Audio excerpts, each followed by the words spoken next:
ध्रुव please. प्रिया ने उसे रोकने की कोशिश की थी, लेकिन ध्रुव ने उसके होठों पर अपनी उंगली रखकर उसे चुप करा दिया था। प्रिया और ध्रुव के बीच कुछ पल खामोशी में गुजर गए। दोनों की सांसों की धीमी आवाज ने कमरे में एक अजीब सा सुर बिखेरा हुआ था। ध्रुव की शिद्दत से घबराकर प्रिया ने आंखें बंद की तो कुछ पुराने लम्हे आंखों के सामने आकर ठहर गए। आई लव यू प्रिया, तुम्हारे बिना नहीं रह सकता मैं। अपनी गाड़ी से टेक लगाए काले कुर्ते पजामे में वो दुनिया का सबसे हैंडसम लड़का लग रहा था। उसकी मर्दाना पर्सनालिटी और पारिवारिक शान शौकत उसके व्यक्तित्व का अहम हिस्सा थी। प्लीज ध्रुव राठौर, अगर तुम्हें लगता है कि तुम अपने पैसे और दौलत से मुझे बेवकूफ बना सकते हो या फिर बस टाइम पास करना चाहते हो तो मुझसे दूर रहो। यूनिवर्सिटी की पार्किंग पार करते हुए जब ध्रुव ने उसे रोका था तो प्रिया ने भी तड़क कर जवाब दिया। प्रिया के जवाब पर ध्रुव उसके सामने आकर खड़ा हुआ। और क्यों लगता है आपको? ऐसा क्यों लगता है कि मैं आपको बेवकूफ बनाना चाहता हूँ? क्या आप इतनी सीधी हैं कि मेरे कहने से बन जाएंगी? आंखों में गहराई लिए वो प्रिया के वजूद का जायजा ले रहा था, जो गुस्से से लाल हो चुकी थी। मैं बिल्कुल भी बेवकूफ नहीं हूँ, लेकिन आप जैसे मर्द खुद को जरूरत से ज्यादा अक्लमंद समझते हैं। बाप की दौलत का नशा है, जिस दिन उतरेगा ना उस दिन पता चल जाएगा कि कितने पानी में हैं आप। प्रिया ने उसकी इज्जत की धज्जियां उड़ाते हुए उसे क्रॉस करने की कोशिश की, लेकिन ये बात ध्रुव राठौर की आत्मा को चुभ गई थी। बाप की दौलत का नशा नहीं है, हमारे खून पसीने की कमाई है। खेती करने वाले लोग हैं हम, मोहब्बत करते हैं, अपनी जमीन से और खून की तरह पसीना बहाकर अपनी फसलें खड़ी करते हैं। बचपन से ही हम अपने पापा के साथ खेतों में जाते हैं और मजदूरों के साथ मिलकर पहला बीज बोते हैं। जो लोग समझते हैं कि जमींदार सिर्फ ऐश करते हैं वो गलत सोचते हैं। जमीन ऐसे ही सोना नहीं उगलती, अपना खून पसीना एक करना पड़ता है।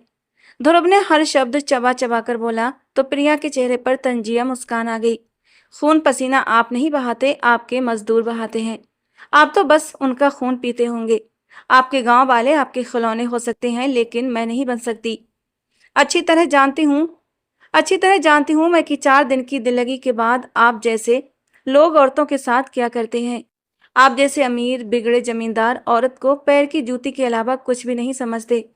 गर्दन झटकते हुए प्रिया ने आगे का रास्ता तय किया और पीछे खड़ा ध्रुव राठौर तीखी नजरों से उसे देखता रह गया। यूनिवर्सिटी में जूनियर बैच में आई ये लड़की पहली ही नजर में उसे घायल कर गई थी, लेकिन अब हर मुलाकात में वो अपने लफ्जों से ध्रुव को जख्मी कर रही थी। ध्रुव के दोस्त जो पीछे खड़े थे उसकी बेइज्जती पर खुलकर हंस रहे थे, जबकि प्रिया तेजी से अपनी गाड़ी के पास पहुंची और गाड़ी खोलने से पहले एक नजर पलट कर ध्रुव राठौर को देखा। बेशक वो एक शानदार पर्सनालिटी का मालिक था, लेकिन प्रिया को ऐसे लोगों से डर लगता था। उसने ध्रुव के सामने खुद को मजबूत दिखाया था, लेकिन सच्चाई ये थी कि उसे ऐसे लंबे चौड़े जमींदार टाइप लोगों से डर लगता था। उसने सुन रखा था कि जमींदार बहुत जालिम होते हैं और औरतों के साथ उनका बर्ताव अच्छा नहीं होता। उनके साथ जुल्म करते हैं, उन पर अपनी हुकूमत चलाकर खुद को मर्द साबित करते हैं। इसीलिए वो अपनी जिंदगी में ध्रुव राठौर को कोई जगह नहीं देना चाहती थी। अपने ख्यालों को झटकते हुए उसने गाड़ी में बैठकर वापसी का सफर तय किया था। घर पहुंचकर फ्रेश होने के बाद वो फौरन सोने चली गई और जब शाम को उसकी नींद खुली तो उसकी मम्मी उसके सिरहाने खड़ी थीं और तीखी नजरों से उसे घूर रही थीं। माँ के चेहरे के हाव भाव देखकर वो कुछ पल के लिए गड़बड़ा गई थी। मम्मी खैरियत? आपने तो मुझे डरा दिया। डरा तो तुमने दिया है प्रिया, ये सब क्या तरीका है? तुमने बताया क्यों नहीं कि तुम्हारे लिए रिश्ता आने वाला है? मम्मी की सख्त आवाज ने उसे हैरान कर दिया। रिश्ता? कौन सा रिश्ता?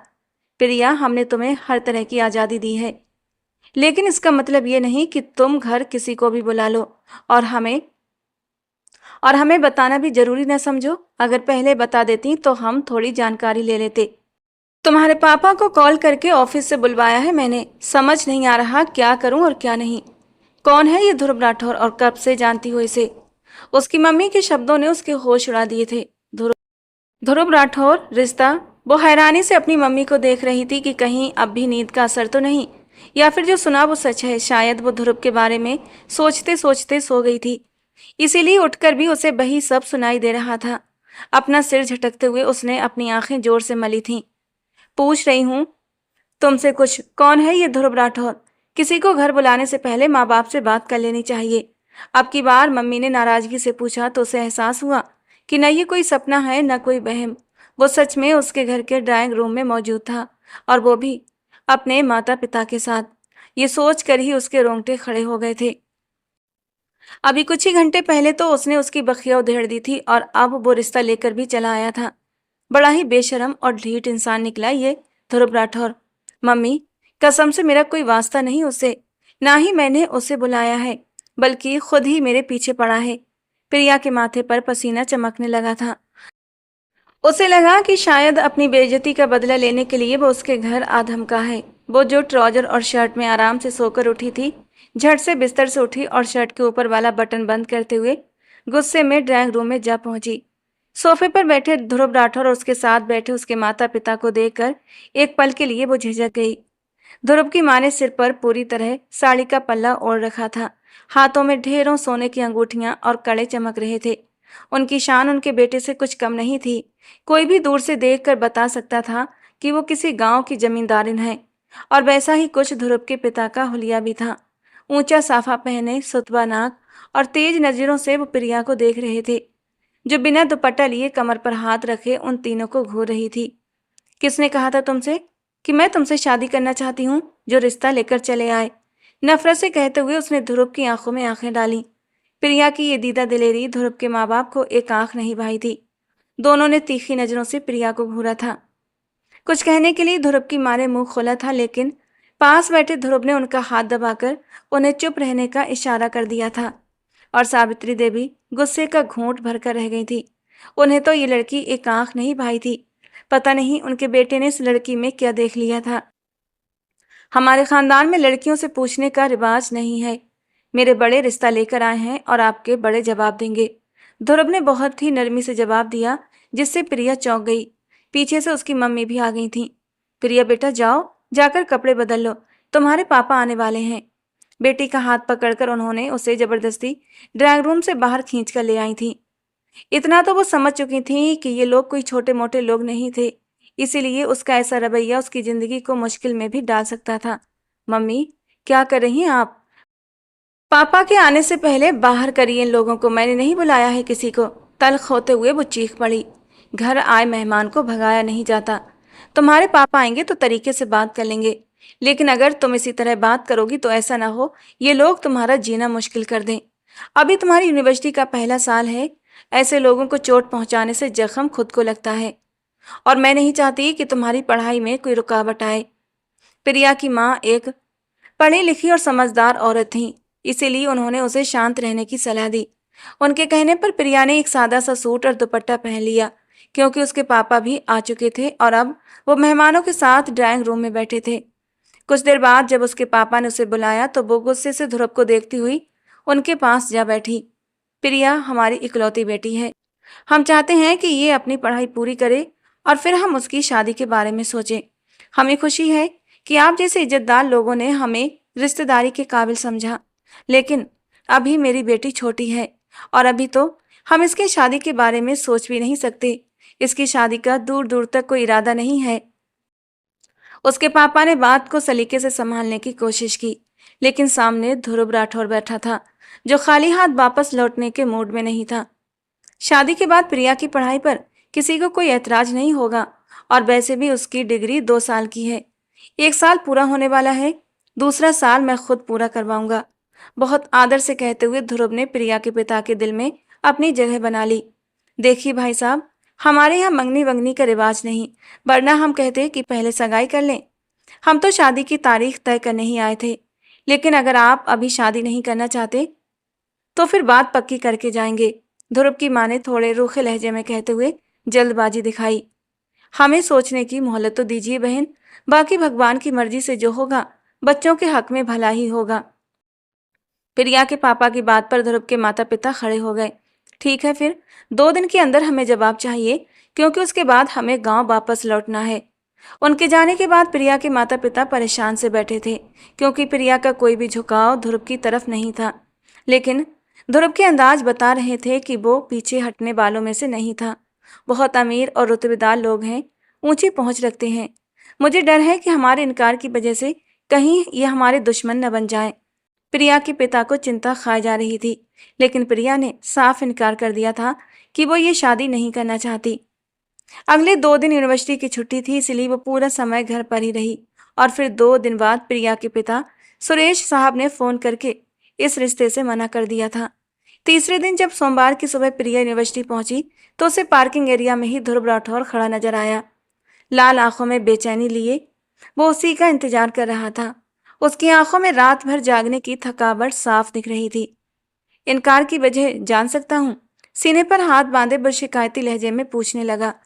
जमींदार बहुत जालिम होते हैं, औरतों को अपने पैरों की जूती समझते हैं, और मैं एक आजाद ख्याल लड़की हूँ, अपनी जिंदगी को अपने उसूलों पर जीने वाली। मैं तुम जैसे जमींदारों की गुलाम बनकर नहीं जी सकती। बस यही एक वजह है मेरे पास, और यही वजह काफी है मेरे इनकार के लिए। दिल की बात जबान पर आई तो ध्रुव के माथे पर बल पड़ गए। मैं पढ़ा लिखा और समझदार हूँ, कोई अनपढ़ जमींदार नहीं जो तुम्हें पैरों की जूती बना दूं। मैं तुमसे प्यार करता हूँ, तुम्हें सर का ताज बनाकर रखूंगा। ध्रुव ने दिल ध्रुव ने टूटे लहजे में अपनी मोहब्बत का इजहार किया तो प्रिया चौंक गई। ध्रुव की आंखों में आंखें मिली तो उसके शब्दों की सच्चाई उसमें झलकती नजर आई। घबराकर प्रिया ने नजरें फेर ली। वादा करता हूँ प्रिया, सारी जिंदगी तुम्हें तकलीफ नहीं होने दूंगा, और अगर मुझसे कोई गलती हो जाए तो तुम्हें पूरा हक होगा कि तुम अपनी मोहब्बत को मुझ पर हराम कर दो। एक कदम प्रिया की ओर बढ़ाते हुए वो अपने जज्बात बयां कर रहा था। प्रिया उसके बढ़ते कदमों से घबराकर पीछे हटी। वादा करता हूं तुमसे, तुम्हारे अधिकारों में कभी कोई कमी नहीं होगी, और अगर कभी तुम्हें लगे कि मैंने तुम्हारे साथ ज्यादती की है तो सजा के तौर पर हमेशा के लिए मुझसे दूर हो जाना। यही एक सजा मुझे उम्र भर के लिए जिंदा लाश बना देगी। बात पूरी करते हुए ध्रुव की आंखों के कोने भीग गए थे। उसके शब्दों की सच्चाई ने प्रिया के दिल को पिघला दिया था। मुझे मुझे डर लगता है जमींदारों से। तुम लोग औरतों के साथ नरमी से पेश नहीं आते। सुना है तुम्हारी हवेलियों में बहुत जुल्म होते हैं। प्रिया ने अपने डर सामने रखे तो उसके चेहरे पर एक हल्की सी मुस्कान आ गई। मेरी हवेली तुम्हारे लिए स्वर्ग साबित होगी, और अगर कभी तुम्हें लगे कि कोई जुल्म हुआ है तो जो चाहो फैसला करो, मुझे मंजूर होगा। ध्रुव की नरम आवाज ने प्रिया के दिल के तारों को छू लिया था। उसकी आंखों में देखते हुए वो खुद को हारता हुआ महसूस कर रही थी। इतने वजनदार और शानदार इंसान से कोई कैसे नजरें हटा सकता था। मैं तुम्हारी मोहब्बत को कबूल करने के लिए तैयार हूँ, लेकिन इस शर्त पर कि अगर जिंदगी में किसी भी मोड़ पर मेरे विश्वास को ठेस पहुंची तो मेरी और तुम्हारी राहें अलग हो जाएंगी। फिर तुम मुझे नहीं रोकोगे। आहिस्ता से ध्रुव की मोहब्बत कबूल करते हुए प्रिया ने उसके सामने वो शर्त रखी थी, और उसी शर्त को आज इतने सालों बाद वो पूरा करने जा रही थी। अपनी राहें ध्रुव से अलग कर रही थी, उसकी जिंदगी से हमेशा हमेशा के लिए दूर जा रही थी। और ध्रुव ध्रुव की तो जैसे जान निकल रही थी प्रिया के जाने का एहसास करके। कितना खुश था वो प्रिया के साथ, कितने खूबसूरत लम्हे गुजारे थे दोनों ने एक साथ। और आज आज प्रिया जा रही थी। पास्ट के उन गुजरे हुए पलों से निकलकर वो प्रेजेंट में लौट आई थी। ध्रुव को अपने बेहद करीब पाकर उसे खुद से ही घिन महसूस हुई थी। तेजी से ध्रुव को पीछे धकेलते हुए वो बेड से उठकर खड़ी हुई थी। ध्रुव राठौर, याद है ना तुम्हें क्या कहा था मैंने? तुम्हारी मोहब्बत मुझे मंजूर है, लेकिन जिस दिन मेरे भरोसे को तोड़ा उसी दिन इस रिश्ते को भी तोड़ दिया जाएगा। मेरी तरफ से ये रिश्ता खत्म हो चुका है। तलाक देकर मुझे आजाद करो। नफरत से कहते हुए उसने ध्रुव की रूह को झुलसा कर रख दिया था। मुझे जिंदा मत मारो प्रिया, मैंने जानबूझकर कुछ भी नहीं किया है। मुझे पता है तुम्हें बहुत तकलीफ पहुंची है, लेकिन अगर तुमने खुद को मुझसे जुदा कर लिया तो मेरी जिंदगी का मतलब खत्म हो जाएगा। ध्रुव की बात पर वो तंज भरी मुस्कान लिए कदम उसके करीब आई थी। तो मर जाओ ध्रुव राठौर, तुम जैसे मर्दों को जीने का हक भी नहीं होना चाहिए। अपने दिल को पत्थर करते हुए उसने वो शब्द कहे जिन्हें सुनकर ध्रुव की आत्मा तक कांप गई। क्या इतनी नफरत करती हो मुझसे? वो हैरानी से पूछने लगा। आंखों के कोने गीले होने लगे थे। बहुत छोटा शब्द है नफरत। मेरे बस में होता तो मैं तुम्हारी आत्मा पर इतने वार करती कि तुम्हारे लिए एक एक पल मौत बन जाता। प्रिया ने नफरत से कहा था, और प्रिया की इतनी नफरत देकर ध्रुव अंदर ही अंदर 100 मौतें मर गया था। मेरी गलती क्या है प्रिया? सिर्फ यही ना कि मैं सावित्री देवी का बेटा हूँ। तेजी से आगे बढ़ते हुए ध्रुव राठौर ने प्रिया का बाजू कसकर पकड़ लिया था। नहीं, तुम्हारी गलती ये है कि तुम एक कमजोर मर्द साबित हुए। रिश्तों में बैलेंस बनाए बिना अपनी अहमियत और घमंड के हाथों तुमने मेरा और मेरे बच्चे का कत्ल कर डाला। मोहब्बत के नाम पर तुमने मुझसे मेरी जिंदगी छीन ली। जिस हवेली को तुम मेरा स्वर्ग बनाना चाहते थे, उसे तुमने मेरे लिए नरक बना दिया। और अब इस नरक में मैं एक पल भी नहीं गुजारना चाहती। छोटे से बैग में कपड़े ठूंसते हुए उसने एक नज़र ध्रुव पर डाली थी और तेजी से कमरे की हद से बाहर निकल गई। ध्रुव पत्थर बनकर रह गया। उसके पीछे एक कदम तक न बढ़ा सका, वहीं जमीन पर बैठता चला गया। काश उस रात मैंने उसका फ़ोन बंद न किया होता, एक बार उसकी बात सुन ली होती, एक बार फ़ोन उठा लिया होता, तो आज ये ज़िंदगी भर का रोग मेरे हिस्से में न आता। गाड़ी के स्टार्ट होने की आवाज़ उसके कानों में पड़ी तो वो दौड़ता हुआ कमरे से बाहर निकला। पोर्च तक पहुंचा, लेकिन प्रिया जा चुकी थी, हमेशा के लिए, उसकी ज़िंदगी से, इस हवेली से। हारे हुए कदमों से वो वापस अपने बेडरूम में आया, जहां दामिनी चुपचाप बैठी उसका इंतजार कर रही थी। उसे देखते ही वो उठकर खड़ी हो गई। ध्रुव जी, आप ठीक तो है ना? ध्रुव की हालत देखकर दामिनी उसे फौरन सहारा देकर बिठाने लगी। पानी का गिलास लाकर उसके पास आई और ध्रुव ने एक जोरदार हाथ उस गिलास पर मारा, जिससे हर जगह कांच ही कांच बिखर गया। ध्रुव के इस रिएक्शन पर दामिनी के होश उड़ गए थे। कुछ देर पहले तक जो उसके पास था, दामिनी के हिस्से का फर्ज पूरा कर रहा था, अब उसके हर अंदाज से नफरत झलक रही थी। जानती थी ना तुम कि वो चली जाएगी शादी के बाद? बताया क्यों नहीं मुझे? बेहद गुस्से में वो गला फाड़ कर चीखा तो दामिनी के हाथ पांव कांप उठे। कौन चली जाएगी? वो समझ नहीं पाई थी। बनो मत, सब जानती थी तुम। सबसे ज्यादा तुम ही तो करीब थी प्रिया के। बताओ मुझे, उस रात क्या हुआ था? दामिनी को बालों से पकड़ते हुए उसने उसे खींचकर अपने सामने खड़ा किया। बताओ क्या हुआ था उस रात, जब मेरा बच्चा इस दुनिया से गया? कैसे, क्यों और किसने किया था? ध्रुव के सवालों पर दामिनी का चेहरा पीला पड़ गया। मुझे मुझे कुछ नहीं मालूम, कुछ नहीं जानती मैं। घबराहट के आलम में वो झूठ बोल गई। एक जोरदार थप्पड़ उसके मुंह की शोभा बना। 24 घंटे मेरी बीवी के साथ रहने वाली नौकरानी को कैसे नहीं पता कि उस पर क्या क्या बीती? बताओ मुझे, वरना यहीं जिंदा जमीन में गाड़ दूंगा। अपनी 28 साल की जिंदगी में वो पहली बार सच में एक जालिम जमींदार बन गया था, जिसने हमेशा औरत की इज्जत की थी। आज एक औरत पर हाथ उठा बैठा था। डर के मारे दामिनी ने सारी सच्चाई खोलकर ध्रुव के सामने रख दी और उसके पैरों में बैठती वो गिड़गिड़ाकर माफी मांगने लगी कि सब कुछ जानते हुए भी वो पहले क्यों ध्रुव को सच नहीं बता पाई। अपने पैरों से उसे धक्का देते हुए ध्रुव कमरे से बाहर निकल गया। गार्डन की ओर बढ़ते हुए वो खुली हवा में गहरे गहरे सांस लेने की कोशिश कर रहा था। लेकिन आज अमावस्या की रात थी, दम घुटने को था। ऐसा लग रहा था जैसे हवाओं पर भी पहरा हो। चांद भी न जाने कहाँ गुम हो गया था। रात के 4 बज रहे थे। हर तरफ सन्नाटा और तारीकी थी और इस सन्नाटे में उसके दिल की धड़कनें भी धीमी पड़ती जा रही थीं। प्रिया, मुट्ठी भींचते हुए उसने एक पेड़ के तने पर जोर से अपना हाथ दे मारा था। गहरी चोट आई थी, लेकिन दर्द का एहसास छूकर भी नहीं गुजरा था। आंखों में नमकीन पानी की बूंदें बहती हुई उसकी गर्दन को भिगोने लगी थीं। हाँ, वो रो रहा था। एक लंबा चौड़ा ताकतवर मर्द एक औरत की मोहब्बत में रो रहा था। वो औरत जो उसके जीने की वजह थी, उसे छीन ली गई थी। उसने उसका भरोसा तोड़ा था और अब वो खुद टूट रहा था। उसकी मोहब्बत उसके बकते गुस्से की नज़र हो गई थी। दामिनी कमरे की खिड़की से नीचे लॉन में मौजूद अपने नए नवेले पति को देख रही थी, जो अपनी पहली पत्नी की मोहब्बत में खुद को बुरी तरह तकलीफ पहुंचा रहा था। दामिनी के दिल में एक खूक सी उठी थी। उसे एहसास हुआ कि उसने कितनी बड़ी गलती कर दी है। काश काश कि वो ये सच पहले ही बता देती तो 2 मोहब्बत करने वाले जुदा न होते। काश कि वो अपनी मालकिन के कहने में आकर ध्रुव राठौर से शादी न करती। अब तो सारी जिंदगी उसे पछतावों की भेंट चढ़े रहना था। ध्रुव ने पलटकर एक नज़र कमरे की खिड़की पर डाली तो वहां मौजूद दामिनी को देखकर उसकी रगें तन गईं। अपने आप को संभालते हुए वो वापस हवेली में दाखिल हुआ, लेकिन इस बार उसका रुख सावित्री देवी के कमरे की ओर था। बिस्तर पर लेटी सावित्री देवी पैरालाइज के असर में थीं और किसी भी काबिल नहीं रही थीं।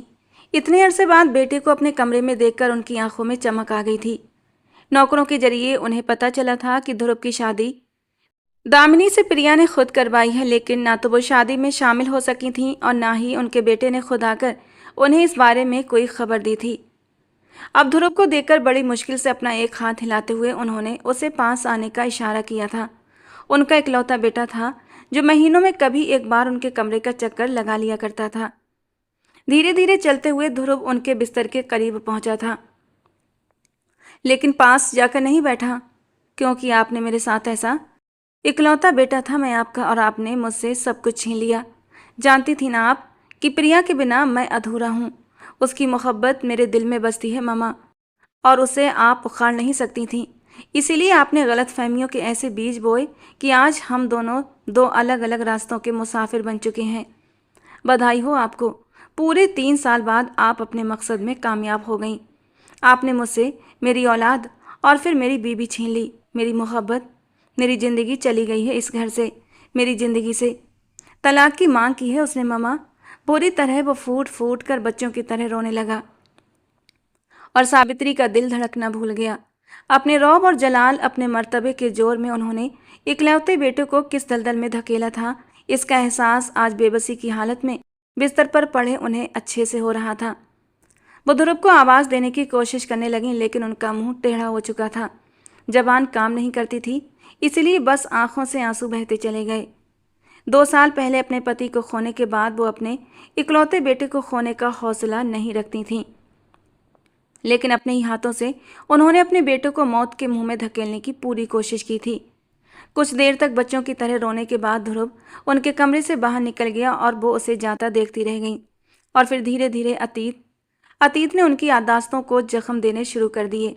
ये कैसी लड़की पसंद की है तुमने ध्रुव? कैसे कपड़ों में हमारे सामने आकर खड़ी हुई थी? और उसके माँ बाप को तो देखो, अपने से कहीं ऊंचे खानदान का रिश्ता मिल रहा है उन्हें, और उनके मिजाज ही नहीं मिल रहे।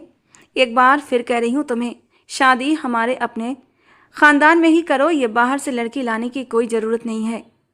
बाहर से लड़की आएगी तो हमारा घर बार, हमारा गांव तबाह कर देगी। सावित्री जी ने पूरे रौब और जलाल के साथ बेटे को रोकने की पूरी कोशिश की थी। प्रिया ने एक आंख नहीं भाई थी। वो ये सोचकर रिश्ता लेकर चली गई थी कि वहां जाकर किसी न किसी तरह इनकार कर देंगी, लेकिन प्रिया के तौर तरीके देखने के बाद तो उनके तन बदन में आग ही लग गई थी। मम्मा, वो शहर की लड़की है, जब हमारे साथ हमारे गांव चलेगी तो हमारे रंग में रंग जाएगी। बहुत ही अच्छी और समझदार है प्रिया। ध्रुव ने माँ को समझाने की कोशिश की, लेकिन वो प्रिया से नफरत की आग में जलने लगीं। उनका मानना था कि प्रिया ने अपने हुस्न का जादू चलाकर उनके इकलौते बेटे को अपने काबू में कर लिया है। इकलौते बेटे की शादी अगर उसकी पसंद की शहरी लड़की से कर देती तो शायद वो हमेशा के लिए उनसे दूर हो जाता। ये ख्याल उन्हें हर पल सताता रहा और फिर 2 दिन बाद प्रिया के घर वालों ने खुद ही इनकार कर दिया।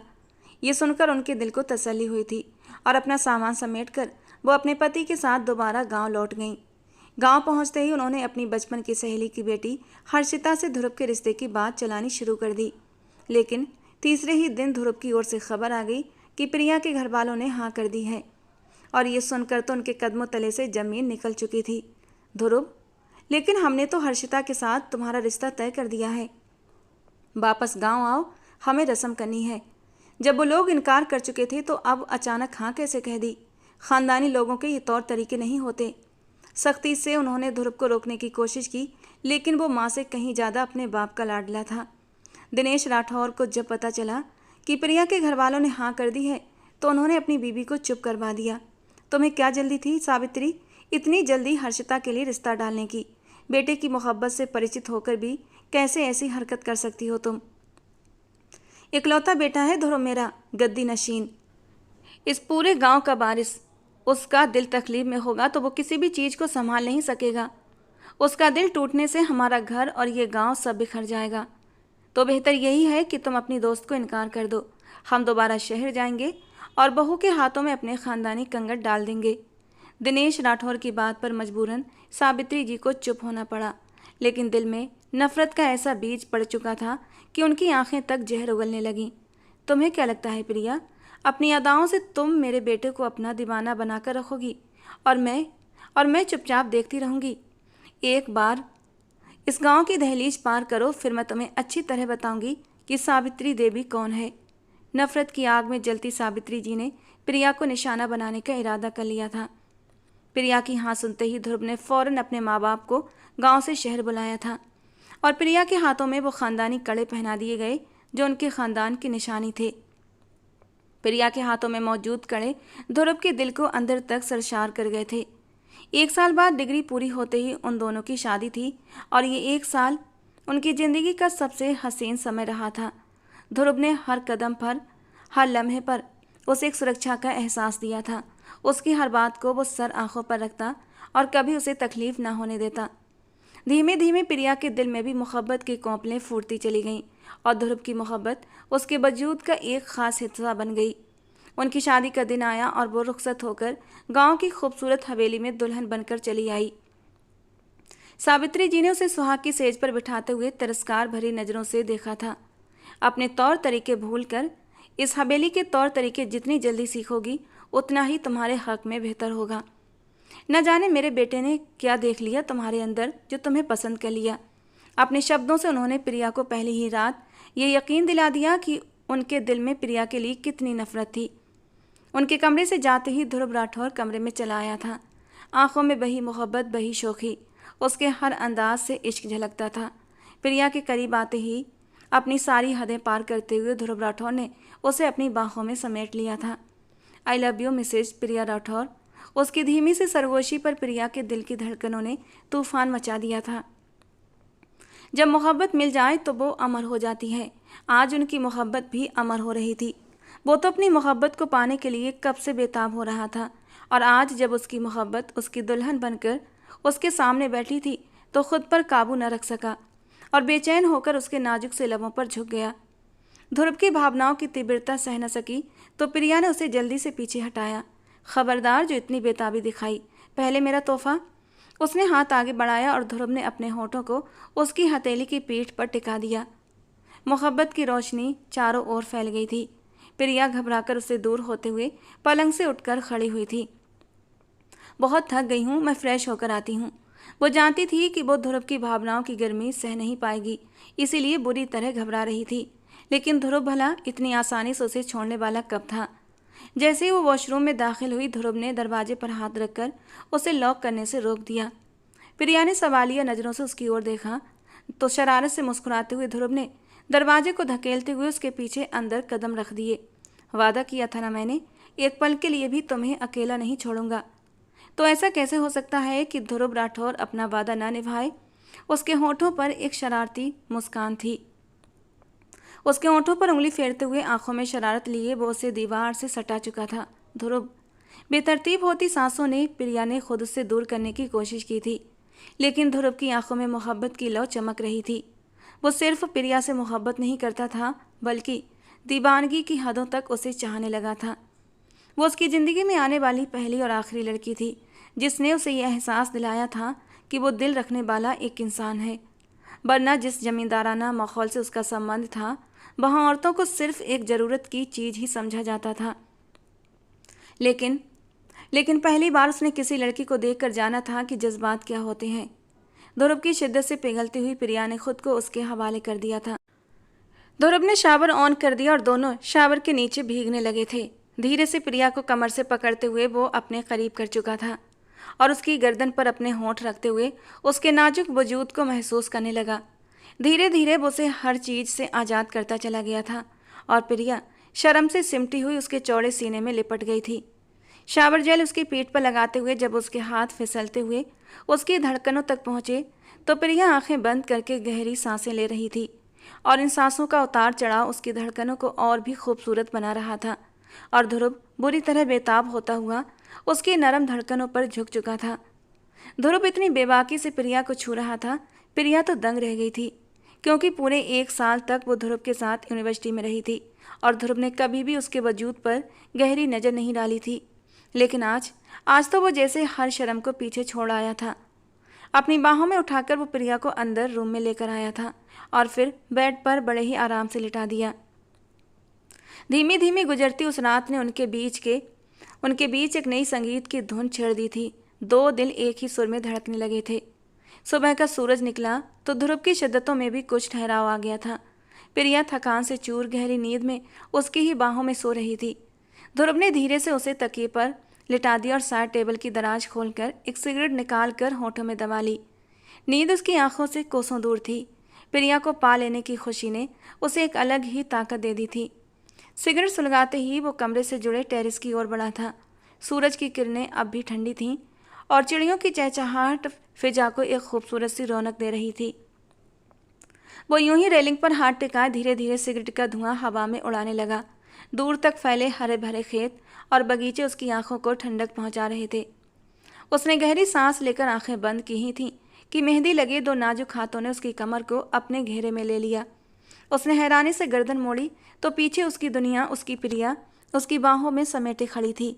सुबह हो गई आपकी? मुस्कुराते हुए उसने प्रिया के हाथों को अपने हाथों में लिया और उसे घुमाकर अपने सीने से लगा लिया। बिना कुछ कहे प्रिया ने उसका दिल अपने हाथ से छूते हुए उसकी धड़कनों को महसूस करना शुरू कर दिया।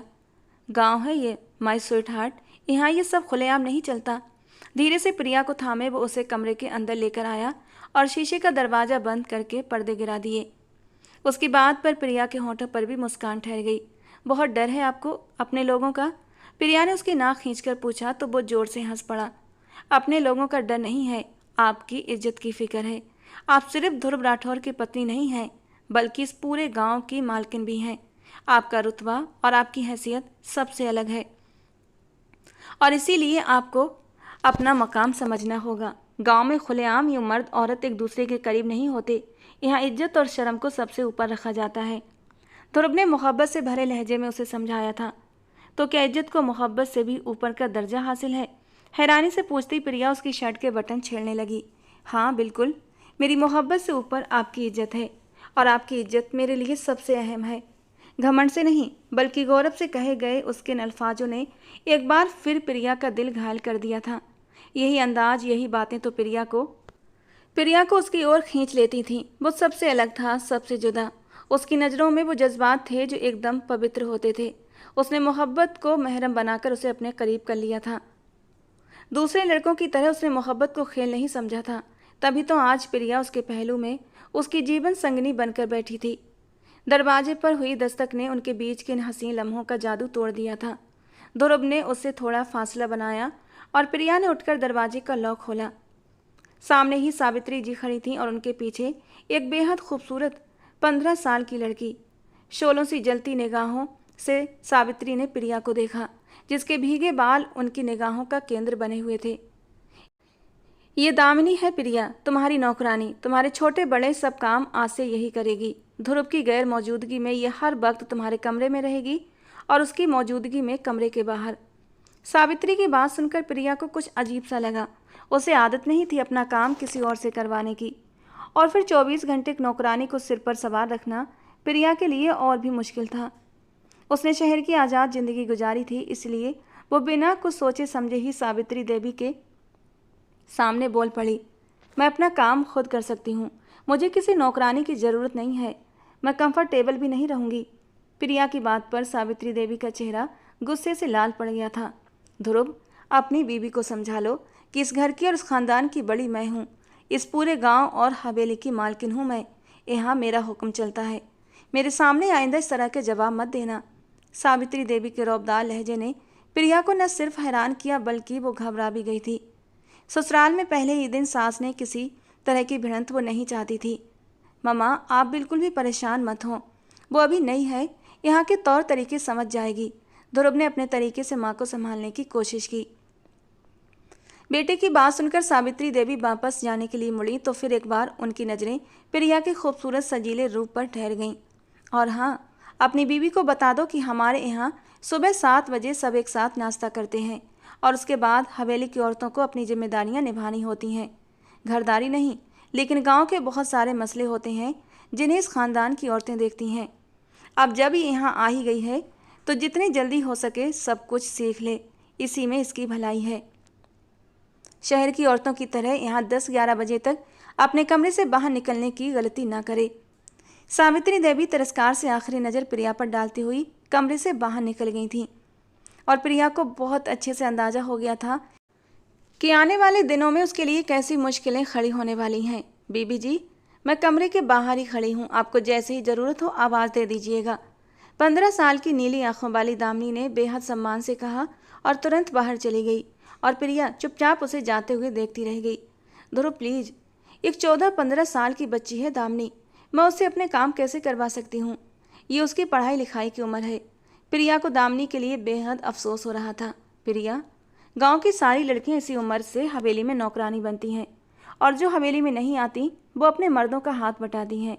यहाँ स्कूल नहीं है, इसीलिए बस गांव में एक मास्टर जी हैं जो लड़कियों को थोड़ा बहुत पढ़ा दिया करते हैं। ध्रुव की बात सुनकर प्रिया की आंखें हैरानी से खुल गईं। गांव में स्कूल नहीं है? क्यों ध्रुव, तुम पढ़े लिखे हो, समझदार हो, एक जागरूक इंसान हो, तुमने अब तक अपने गांव में एक भी स्कूल क्यों नहीं बनवाया? क्या तुम्हें नहीं लगता कि लड़कियों को भी शिक्षा मिलनी चाहिए? प्रिया तुरंत ही उससे उलझ बैठी। हाँ मेरी जान, मुझे लगता है ऐसा, और अब जब तुम आ गई हो तो हम दोनों मिलकर काम करेंगे। गांव की लड़कियों के लिए स्कूल भी होगा और उनकी सेहत की सुविधाओं के लिए भी जल्दी ही मैं एक अस्पताल के लिए भी काम शुरू करूंगा। अभी मैं फ्रेश होकर नीचे जा रहा हूँ, तुम भी जल्दी से आ जाना, नाश्ते का टाइम हो गया है। थोड़ा बहुत भी लेट हुई तो फिर मम्मा ने हंगामा खड़ा कर देना है। मेरी खातिर मम्मा के मिजाज को बर्दाश्त कर लो, वो गांव की मालकिन है और ये रौब उनकी पर्सनालिटी का एक हिस्सा है। मोहब्बत से कहते हुए ध्रुव राठौर ने प्रिया के माथे को चूमकर फ्रेश होने के लिए बाथरूम का रुख किया था और प्रिया अलमारी से अपने कपड़े निकाल कर ज्वेलरी मैच करने लगी। शादी के बाद का पहला दिन था, वो बहुत खुश थी। थोड़ी ही देर बाद ध्रुव फ्रेश होकर नीचे चला गया तो वो भी तैयार होने के लिए आईने के आगे खड़ी हो गई। ध्रुव के कमरे से निकलते ही दामिनी उसकी इजाज़त लेकर अंदर आ गई थी और अब हाथ बांधे नौकरानी की तरह उसके पीछे खड़ी थी। सफ़ेद रंग का सूट जिस पर गुलाबी धागे की कढ़ाई की गई थी, गले में मोतियों की माला डालकर और दुपट्टा हाथों में सलीके से पकड़े हुए वो आखिरी बार आईने में खुद को देखती दामिनी की तरफ मुड़ी थी। कैसी लग रही हूँ मैं? बेहद प्यार से उसने दामिनी से पूछा था। दामिनी मुस्कुराकर बस हाँ में सर हिलाकर रह गई थी। प्रिया कमरे से निकली और डाइनिंग एरिया में पहुंच गई, जहां सावित्री देवी के साथ साथ ध्रुव के पिताजी भी बैठे हुए थे। उनके सामने ही एक कुर्सी पर ध्रुव बैठा था और आसपास नौकर खड़े थे। जैसे ही सावित्री देवी की नज़र प्रिया पर पड़ी, उन्होंने सीने पर हाथ रख लिया। पागल तो नहीं हो गई हो बहू? हाय हाय, मेरा तो दिल ही मुंह को आ गया है तुम्हें इस तरह देखकर। कैसी औरत हो तुम! शादी के अगले दिन ही ये कैसा रंग पहन लिया। हमारे गांव में विधवा औरतें पहनती हैं ऐसे कपड़े। भगवान जिंदगी दे मेरे बेटे को, मेरे ध्रुव को। भगवान तुम्हें सदा सुहागन रखे। कोई लाल कोई हरा रंग का जोड़ा नहीं था जो ये सफ़ेद रंग पहनकर मातम मनाती मेरे मुंह के आगे आकर खड़ी हो गई हो। सावित्री देवी सीना पेटती हुई तूफान मचाकर बैठ चुकी थीं और प्रिया के तो होश उड़ गए थे। उसने तो ये सोचा भी नहीं था कि उसके सफ़ेद रंग के खूबसूरत कपड़े पर इतना हंगामा हो जाएगा। इस रंग में क्या प्रॉब्लम है मम्मी जी? बेहद खूबसूरत और पवित्रता की निशानी है ये रंग। प्रिया बिना सोचे समझे एक बार फिर सावित्री देवी को जवाब देने की गलती कर बैठी थी। प्रिया प्लीज जाओ और चेंज करो, नरमी और विनम्रता से कहते हुए ध्रुव ने आंखों ही आंखों में इशारा किया कि वो कमरे में चली जाए। नहीं ध्रुव, जानना चाहती हूँ कि मैं इस रंग में क्या बुराई है। अगर हम गलत बातों को बढ़ावा देंगे तो फिर गांव के अनपढ़ और मासूम लोग क्या सीखेंगे? सफ़ेद रंग विधवापन की निशानी नहीं है, बल्कि ये पवित्रता की पहचान है। प्रिया अपनी आदत के मुताबिक अपनी बात पर अड़ी रही। प्रिया, इस बारे में हम बाद में बात कर सकते हैं, अभी जाओ यहाँ से प्लीज़, गो एंड चेंज। अपने माँ बाप के चेहरे के भाव देखते हुए ध्रुव ने इस बार लहजे को थोड़ा सख्त किया तो प्रिया चुपचाप कमरे की ओर लौट गई। दामिनी भी उसके पीछे पीछे कमरे तक गई थी। बिस्तर पर बैठते ही प्रिया ने अपनी मोतियों की माला को खींचकर दूर फेंक दिया था। सारी मोतियाँ टूट कर यहाँ से वहाँ बिखर गई थीं। बीबी जी, नाराज मत होइए, दरअसल गांव में विधवा औरतें ही सफ़ेद रंग पहनती हैं और आपकी तो कल ही शादी हुई है, इसी वजह से बड़ी मालकिन ने नाराज़गी जाहिर की है। आप कोई दूसरा रंग पहन लीजिए। दामिनी ने अपनी समझ के अनुसार उसे समझाने की कोशिश की थी। प्रिया ने गुस्से से दामिनी को देखा तो वो डर से कांप गई, जल्दी से एक कदम पीछे हो गई। दुपट्टा उतारकर प्रिया ने उसे भी बेड पर फेंक दिया और हाथों में पहनी चूड़ियों को खींच खींच कर तोड़ने लगी। बीबी जी, विधवा औरतें तोड़ती हैं चूड़ियाँ, अपशगुन होता है ये। दामिनी ने फिर उसे रोकने की कोशिश की थी। चूड़ियाँ तोड़ने के दौरान उसका हाथ बुरी तरह जख्मी हो गया था। उसी वक्त ध्रुव कमरे में चला आया। ध्रुव को देखते ही दामिनी तेजी से बेडरूम से बाहर निकल गई। प्रिया की कलाई से बहते खून को देखकर ध्रुव ने एक लंबा गहरा सांस भरा था। प्रिया, आई नो कि तुम इन बातों को नहीं मानती हो और तुम जो कह रही हो वो सही भी है, लेकिन कभी कभी हमें बड़ों के आगे चुप हो जाना चाहिए। मामा बड़ी हैं इस घर की और हमारी परंपराओं को आगे बढ़ाने वाली भी वही हैं। अगर वो तुम्हें कुछ कहें, सही या गलत कह रही हैं, तो तुम सुन लो, चाहे वो तुम्हें ठीक न लगे। मोहब्बत से प्रिया के जख्म पर अपने अंगूठे से दबाव बनाते हुए ध्रुव ने उसे समझाने की कोशिश की थी। प्रिया की आंखों से आंसू बह निकले और किस किस बात पर समझौता करना होगा मुझे, ये भी अभी अभी बता दो। कौन सा रंग पहनना है, कैसे दुपट्टा लेना है, कैसे बोलना है, किस तरह की चप्पल पहनूं या फिर कौन सी चूड़ियाँ, कौन सा खाना खाना है, कैसे बात करनी है, ये सब भी तुम अभी बता दो ताकि मुझे पता चल जाए कि तुम्हारे ख़ानदान के असूल और रिवाज क्या हैं। कड़वे लहजे में कहते हुए प्रिया ने अपने बहते आंसुओं को हथेली की पीठ से रगड़ा था। बस कुछ दिनों की बात है मेरी जान, फिर तुम खुद समझ जाओगी। थोड़ा सा अपने आप को फ्लेक्सिबल करो, हालात के हिसाब से एडजस्ट करने की कोशिश करोगी तो सब ठीक हो जाएगा। मेरी मोहब्बत में तुम कहीं कोई कमी नहीं पाओगी प्रिया। बस मेरी माँ के साथ थोड़ा सा गुजारा कर लो। मैं इकलौता बेटा हूँ उनका, उनकी उम्मीदों का केंद्र हूँ। वो चाहती हैं कि मेरी बीवी इस गांव को संभाले, इसीलिए वो तुम्हें जल्दी ही अपने तौर तरीके सिखाना चाहती हैं। फिर चाहे तुम बाद में सब कुछ अपने हिसाब से सेट कर लेना, लेकिन कुछ वक्त तक उनकी बात मान लो। ध्रुव ने मोहब्बत से उसकी हथेली की पीठ को अपने होंठों से लगाते हुए उसके जख्म पर अपने होंठ रखे तो प्रिया के दिल को सुकून मिला। ड्रेस चेंज करो, नाश्ता करने चलते हैं। तुम्हारे लिए मैं नाश्ता छोड़ कर आया हूँ, मैं खुद सेलेक्ट कर देता हूँ। प्यार से उसे मनाते हुए ध्रुव ने अलमारी खोली और वोटल ग्रीन कलर का एक बेहद खूबसूरत कढ़ाईदार फ्रॉक निकाल कर बेड पर सजा दिया। साथ ही गोल्डन रंग का एक गिलोबन निकाला जिसके बड़े बड़े झुमके लाल रंग के मोतियों से उसकी शोभा बढ़ा रहे थे। याद है ना, शादी की शॉपिंग करते वक्त तुमने क्या कहा था, आजकल कंट्रास्ट का दौर है। देखो मैंने सही ज्वेलरी निकाली है। प्रिया का मूड लाइट करने के लिए वो झुमकों को फ्रॉक पर रखकर उसे दिखाने लगा और उसकी इस मासूम हरकत पर प्रिया मुस्कुरा उठी। धीरे धीरे तुम भी गर्ल्स थिंक को समझ रहे हो। परफेक्ट मैच है ये। वाकई आजकल ऐसे ही कंट्रास्ट चल रहे हैं। प्रिया ने अपने जज्बातों पर काबू पाते हुए खुद को ध्रुव के लिए संभाल लिया था। चलो फिर रेडी हो, मैं खुद करता हूँ तुम्हें तैयार। लाओ चेंज करवा दूँ। उसके वाइट ड्रेस की बैग पर बनी डोरी खींचते हुए वो शरारत से बोला। नो। प्रिया फौरन उसे आंखें दिखाती हुई कपड़े समेटकर वॉशरूम की तरफ दौड़ी थी और बड़ी फुर्ती से बाथरूम का दरवाज़ा अंदर से लॉक किया था कि कहीं वो रात की तरह उसके पीछे ही न चला आए। प्रिया के अपना मूड ठीक कर लेने पर ध्रुव के दिल को थोड़ा सुकून हुआ था। वो माँ और बीबी के बीच कभी फुटबॉल नहीं बनना चाहता था। उसे यकीन था कि प्रिया एक पढ़ी लिखी लड़की है और इसीलिए उसे ज़्यादा मुश्किल नहीं होगी, और प्रिया ने ये बात साबित भी कर दी थी। बेड पर बैठे वो बेचैनी से प्रिया का इंतजार कर रहा था। जब वॉशरूम का दरवाज़ा खुला और वो बाहर आई और ध्रुव की नज़रें उसके चेहरे से हटना ही भूल गईं। उस रंग ने उसकी खूबसूरती को चार चांद लगा दिए थे।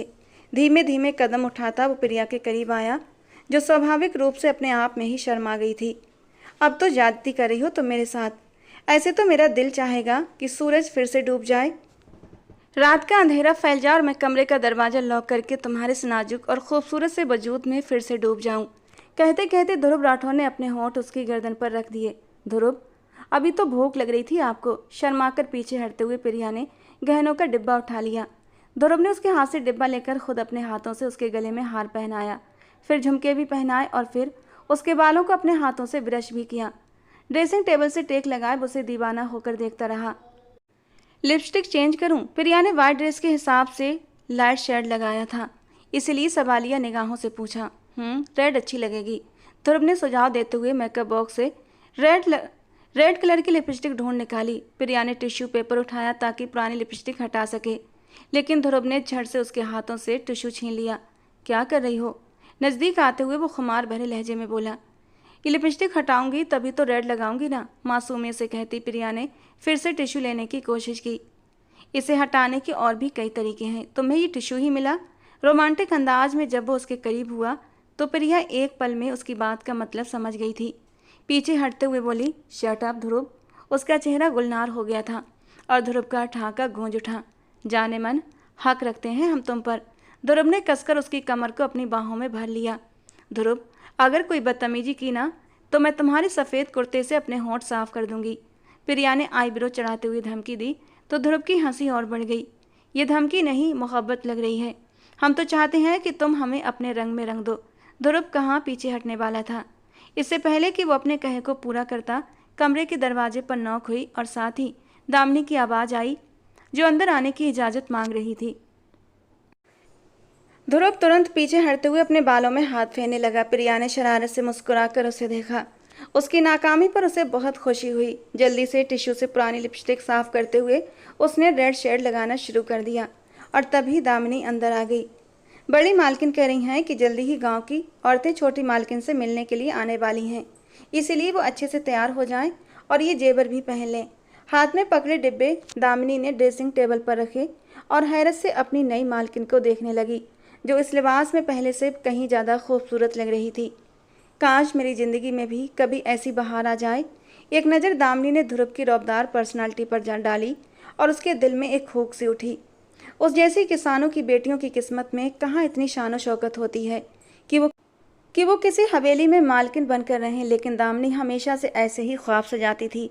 और आज उस खूबसूरत जोड़े में खड़ी अपनी मालकिन को देखकर उसके दिल में फिर से ये हसरत जागी थी। ध्रुव के कहने पर प्रिया ने वो एक्स्ट्रा सोने के जेवर भी पहन लिए थे, जिन्हें पहनकर वो खुद को कोई अजूबा समझ रही थी, क्योंकि अब वो हद से ज़्यादा गहनों में लदी हुई लग रही थी। लेकिन यहाँ का यही रिवाज था, इसलिए उसने सब कुछ पहना और फिर ध्रुव के साथ नीचे आ गई। दोनों ने साथ में नाश्ता किया और फिर ध्रुव गांव के दौरे पर निकल गया। उसे फसलों पर जाना था, जबकि प्रिया को सावित्री देवी ने बड़े से हॉल में बिठा दिया, जहां अब गांव की औरतें आ आकर अपनी हैसियत के मुताबिक नई मालकिन को शादी के तोहफे और उपहार दे रही थीं।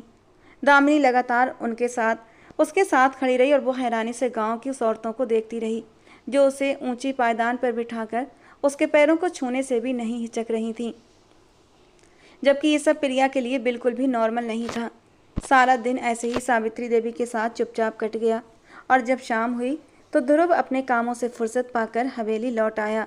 उसके आते ही प्रिया की जिंदगी में जैसे फिर से रंग भर गए। ध्रुव राठौर की बाहों में खुद को सौंपते हुए उसने अपने सारे दिन की बातें उसे सुना डाली और ध्रुव बस मुस्कुराते हुए उसे सुनता चला गया। वो जानता था कि धीरे धीरे वो इस मुश्किल ज़िंदगी की आदी हो जाएगी। प्रिया उसी की बाहों में सो चुकी थी और वो बस उसकी सूरत को अपनी निगाहों से दिल में उतार रहा था। मोहब्बत अब उसके लिए पूरी कायनात बन चुकी थी और अब उसकी वही कायनात उससे छीन ली गई थी।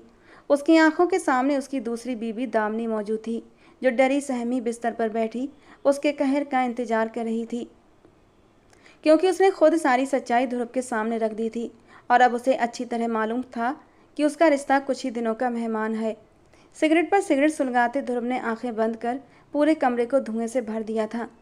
अतीत उसकी आंखों के सामने था और उसके दिल को जख्म पर जख्म दे रहा था, और आंखें खोलते उसका वर्तमान उसके सीने को छलनी कर रहा था।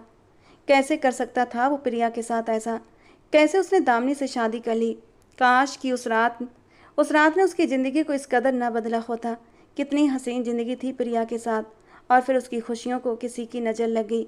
साहिब, ध्रुव साहिब, मुझे सज़ा दे दीजिए, जो चाहे सज़ा दे दीजिए, लेकिन खुद के साथ ऐसा मत कीजिए। जब कई घंटे ध्रुव ने ऐसे ही खामोशी में बिताए तो दामिनी सब कुछ हार कर उसके कदमों में आ बैठी।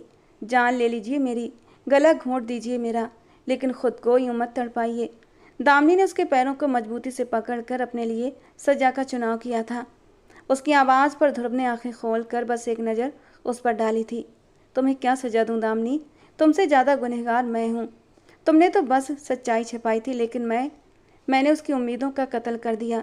उसके भरोसे को तोड़कर अपनी मोहब्बत को उसकी नज़रों में गिरा दिया। क्या क्या न गुजरा उस पर, और मैं तो बेखबर रहा।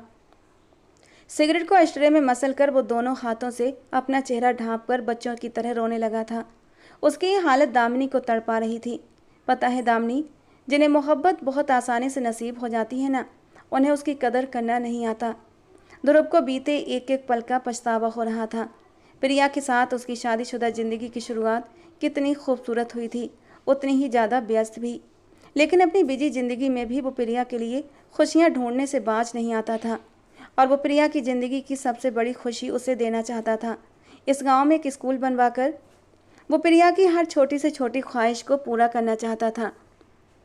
इसीलिए उसने अपने बाबूजी से बात करके गांव की ज़मीनों पर स्कूल की तामीर का प्लान तैयार करवाया था। दिन रात वो शहर के चक्कर लगाकर ठेकेदारों और जिम्मेदारों से बात करने में व्यस्त रहता था। वहीं दूसरी तरफ सावित्री देवी की नफरत दिन ब दिन बढ़ती जा रही थी। वो प्रिया के खिलाफ कोई भी मौका हाथ से जाने नहीं देती थी। धीरे धीरे वो गांव की औरतों के सामने भी उसे जलील करने लगी थी। लेकिन ध्रुव के लिए प्रिया सब कुछ सहने लगी। कभी वो ध्रुव से कुछ कहने की कोशिश भी करती तो उसकी व्यस्तताओं की वजह से कह ना पाती कि वो किन मुश्किलों से गुजर रही है। वक्त का पहिया चलता रहा और उनकी शादी को पूरा 1 साल हो गया था। सावित्री देवी ने पोते की चाह को उसके सिर पर सवार कर दिया। दिन रात बस यही कहती कि उन्हें जल्द से जल्द पोता चाहिए ताकि गांव में उनका रुतबा और मजबूत हो सके, गांव वालों के सामने उनका सीना चौड़ा हो जाए। और प्रिया परेशान हो जाती। कई बार परेशानी में उसने ये बात ध्रुव से भी की थी और ये सुनकर वो मुस्कुरा दिया। औलाद तो मैं भी चाहता हूँ प्रिया, सर आँखों पर रखूँगा मैं अपनी औलाद को भी और उसकी माँ को भी, मोहब्बत भरे लहजे में कहता वो उसे चुप करा देता। शादी को 1.5 साल हुआ, लेकिन न ध्रुव की मोहब्बत में कमी आई न उसकी शिद्दत में। और फिर उन्हें पता चला कि अब उनकी ज़िंदगी मुकम्मल होने वाली है। प्रिया उम्मीद से हो गई थी और ये खबर ध्रुव को दीवाना कर देने के लिए काफ़ी थी। उसने दामिनी को सख्ती से हिदायत दी थी कि वो एक पल के लिए भी प्रिया को अकेला न छोड़े, दिन रात उसके साथ रहे, क्योंकि ध्रुव को अब स्कूल प्रोजेक्ट पर बहुत मेहनत करनी थी और वो बहुत कम वक्त ही हवेली में बिता पाता था। दूसरे गांव से उनकी दुश्मनियां भी वक्त के साथ साथ बढ़ती जा रही थीं और इसीलिए ध्रुव राठौर के पास बिल्कुल भी वक्त नहीं था। उसे जल्द से जल्द अपने गांव के लोगों के लिए बहुत सारे काम पूरे करने थे और वो दिन रात उन्हीं कामों में व्यस्त रहता था। उसकी एक वजह प्रिया की ख्वाहिश भी थी। वो चाहता था जब उसका बच्चा पैदा हो, इस दुनिया में आए, तो वो तोहफे के तौर पर प्रिया को लड़कियों का स्कूल बना कर दे। इसीलिए समय पर निर्माण कार्य पूरा करवाने के लिए वो सर तोड़ कोशिशें कर रहा था और इसी दौरान सावित्री देवी को वो सब करने का मौका मिल गया जिसका शायद किसी ने अंदाजा भी नहीं किया था। एक बड़ी सी काली गाड़ी हवेली के दरवाजे पर आकर रुकी थी और कड़क कॉटन का कुर्ता पैजामा पहने लंबा चौड़ा रौबदार व्यक्तित्व वाला विजय प्रताप हवेली के अंदर दाखिल हुआ था। उसे देखते ही सावित्री देवी खुशी से उसे गले लगा बैठी। उनके इकलौते भाई का बेटा विजय प्रताप, जो कुछ ही दिनों के लिए यूएस से छुट्टियां बिताने के लिए उनकी हवेली आया था और यहीं से उनकी ज़िंदगी में एक नया मोड़ शुरू होने जा रहा था।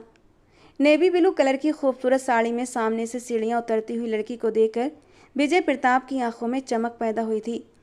हुई शी बुआ जी? मुस्कुराते हुए उसने सावित्री देवी से सवाल किया था और सावित्री देवी ने एक नफरत भरी नज़र प्रिया पर डालते हुए विजय की ओर देखा था। ये वही है जिसके लिए मैंने तुम्हें यहाँ बुलाया है। मैं जानती हूँ तुम अपनी बुआ को मायूस नहीं करोगे। ध्रुव की बीवी है और मेरी खुशियों की दुश्मन। उसकी कोख से मुझे हमारे ख़ानदान का वारिस नहीं चाहिए, हरगिज़ भी नहीं। मुस्कुराते हुए धीमी सरगोशियों में उन्होंने विजय को अपने दिल का राज सौंप दिया था और विजय की मुस्कुराहट और भी गहरी हो गई थी। दोस्तों, ये कहानी का पहला भाग था। कहानी का दूसरा और अंतिम भाग कल इसी समय पर अपलोड किया जाएगा। और हाँ दोस्तों, कमेंट बॉक्स में अपनी राय ज़रूर देना कि कहानी की हैप्पी एंडिंग रखना है या फिर सैड एंड इमोशनल एंडिंग। अपनी राय ज़रूर देना। तो दोस्तों, मिलते हैं कल कहानी के दूसरे और अंतिम भाग के साथ। हमारे चैनल के साथ बने रहें।